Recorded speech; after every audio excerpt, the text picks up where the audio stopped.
Hi everyone, I thought I would do a picture from Luna by Maria Trolle today. I was looking for something quite small to do, partly because I wanted to test out this paper with a little experiment, and partly because I haven't got loads of time this week. It's a bit naughty of me, but I want to watch some tennis.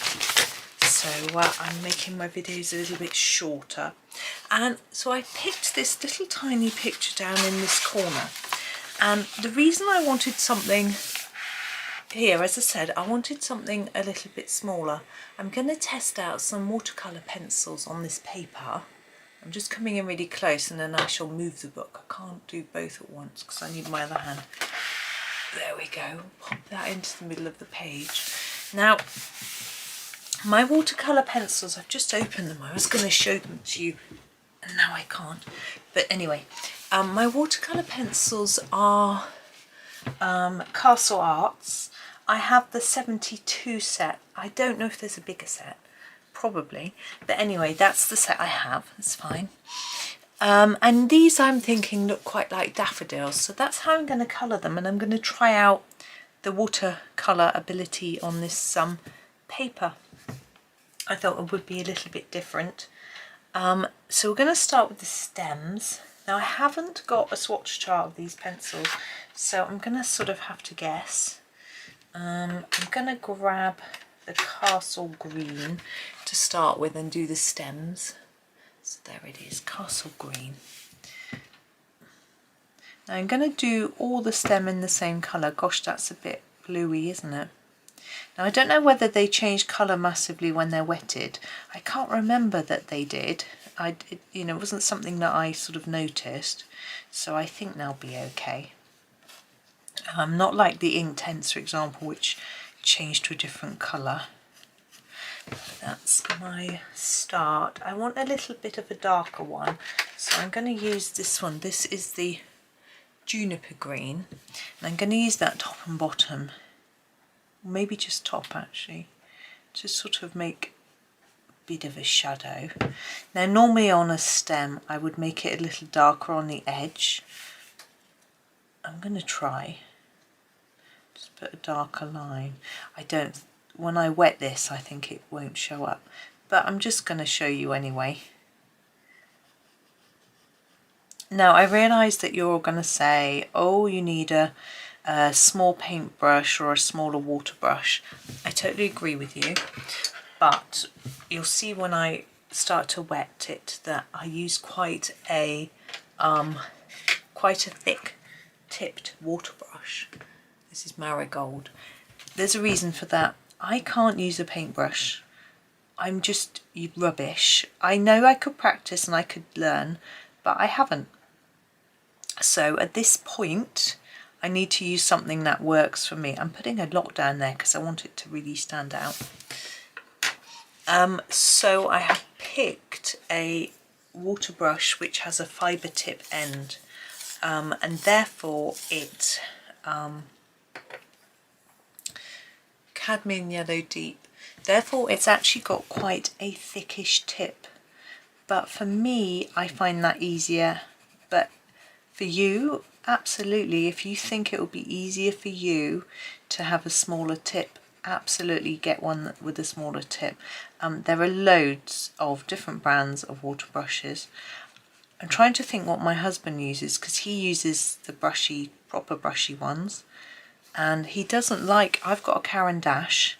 He doesn't like Caran d'Ache. You have to, it's apparently a lot harder to control the amount of water, but having not used another one very much, I wouldn't know.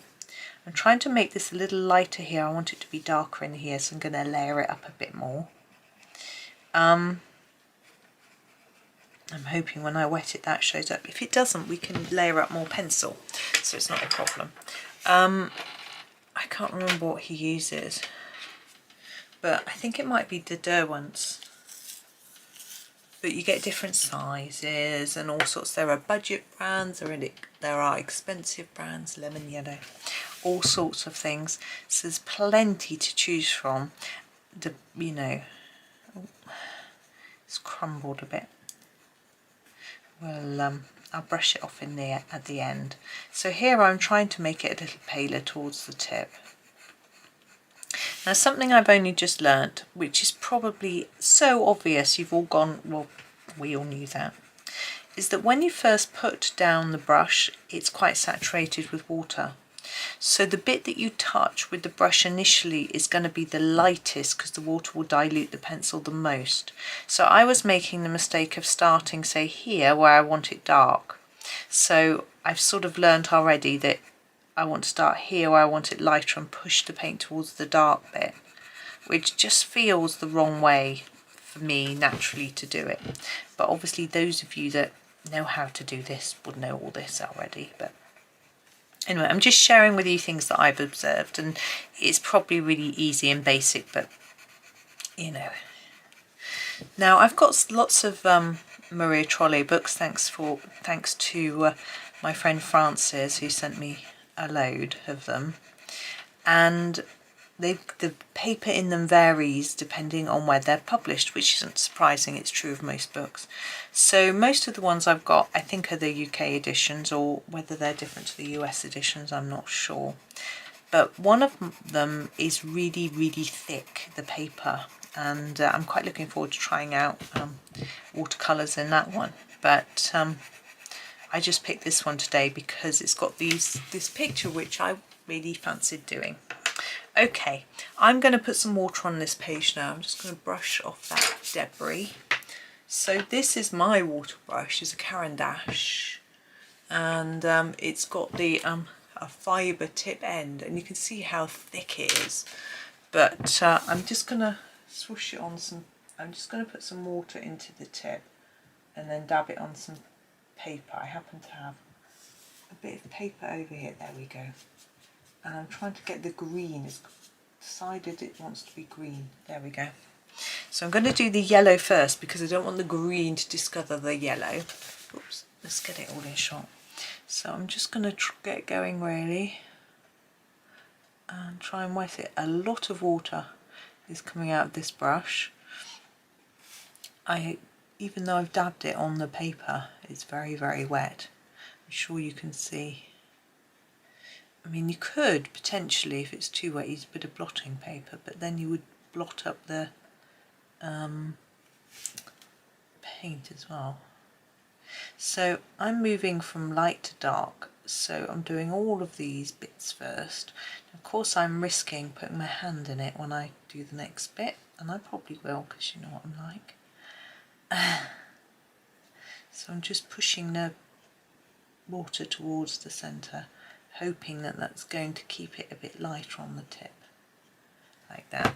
Now for our centre parts, so it's a little bit different because it's darker there, so I'm going to start here and push down towards there, same on this one.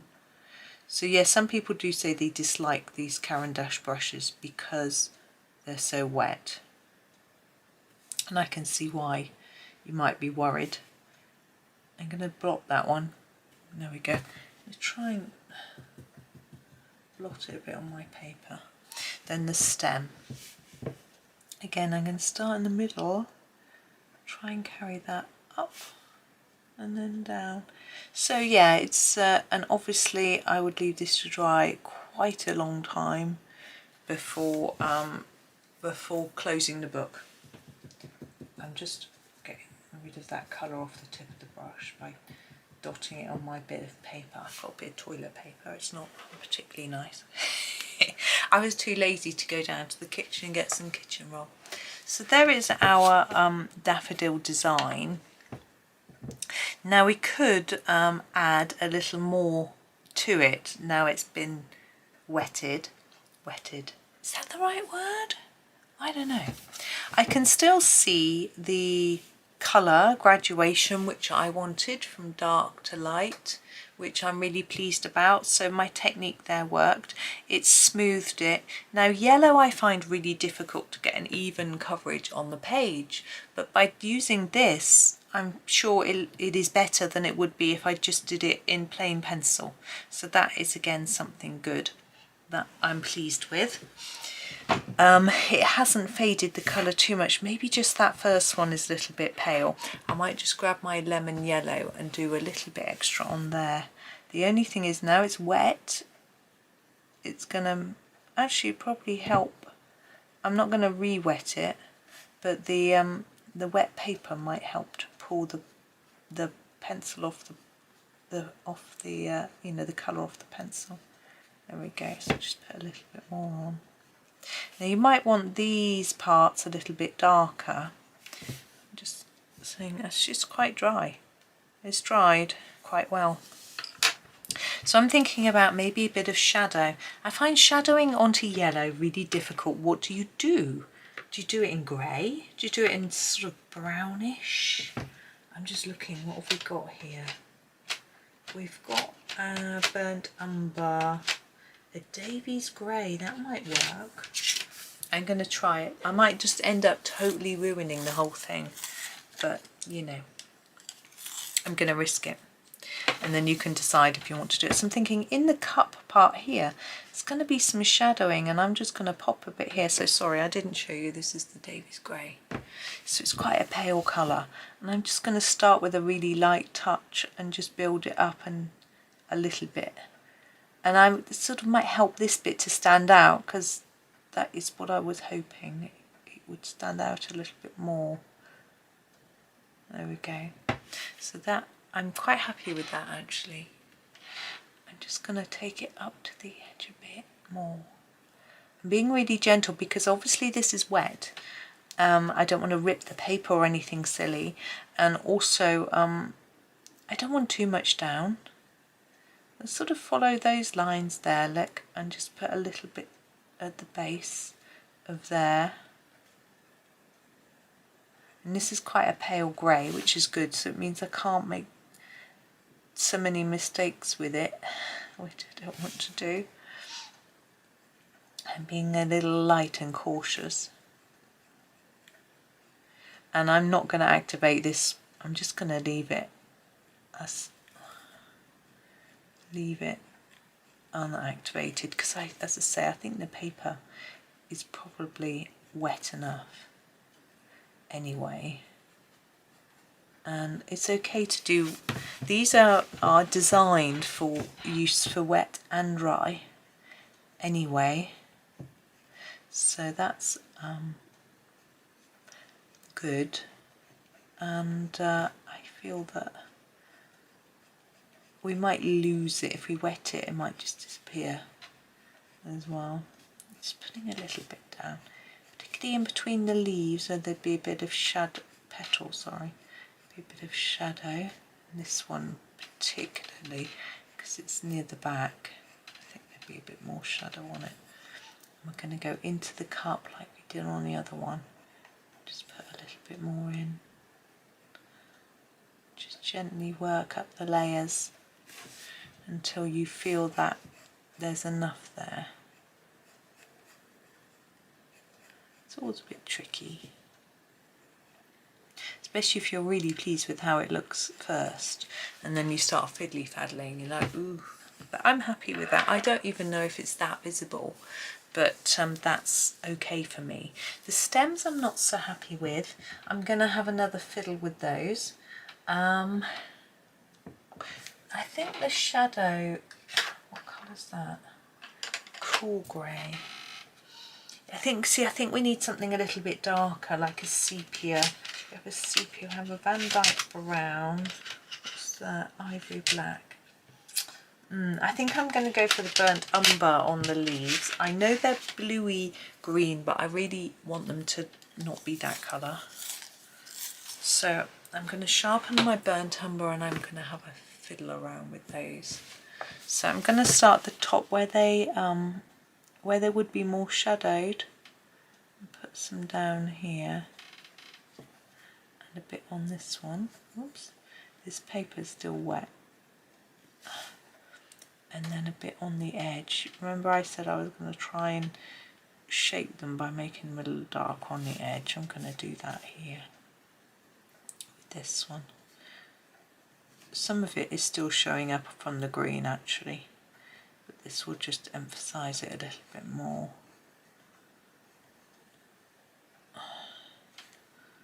And I'm not too keen on the green colour, so I'm going to go over it with something that I hope will just slightly change it. We've got an olive green here that I'm going to sharpen and use. I think it's a bit darker, but I think that's okay. So here is the olive green. There we go. Sorry, I should have used my brush. I'm just going to sort of extend from the edge inwards a little bit.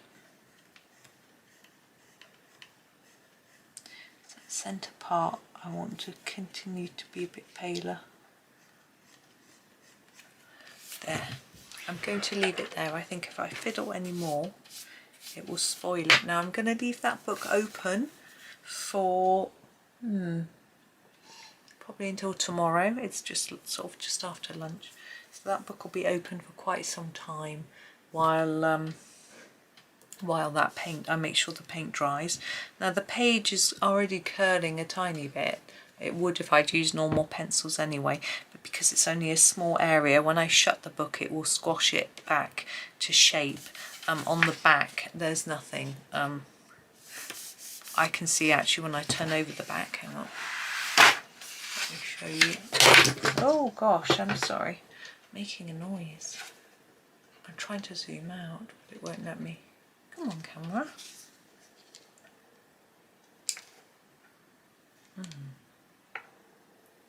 No, hang on. Wrong way. There we go. I'll do it on the camera. The remote control's decided it's not going to work. So here's the corner. If I turn it over, you can see it's a bit wet. But I think that's okay. I mean, this is just the sort of plant index, which is why I tried it here. So I think that would be okay to colour on the back of anyway. Sometimes I do find if I've done watercolour on one page, I do it on the back as well. And then it sort of offsets and whatever. But anyway, that's me for today. As I say, it's a little bit short, but hopefully it was bright and cheery, which was the plan. And yes, I hope that you have a really fantastic day, and thank you so much for watching. Happy colouring.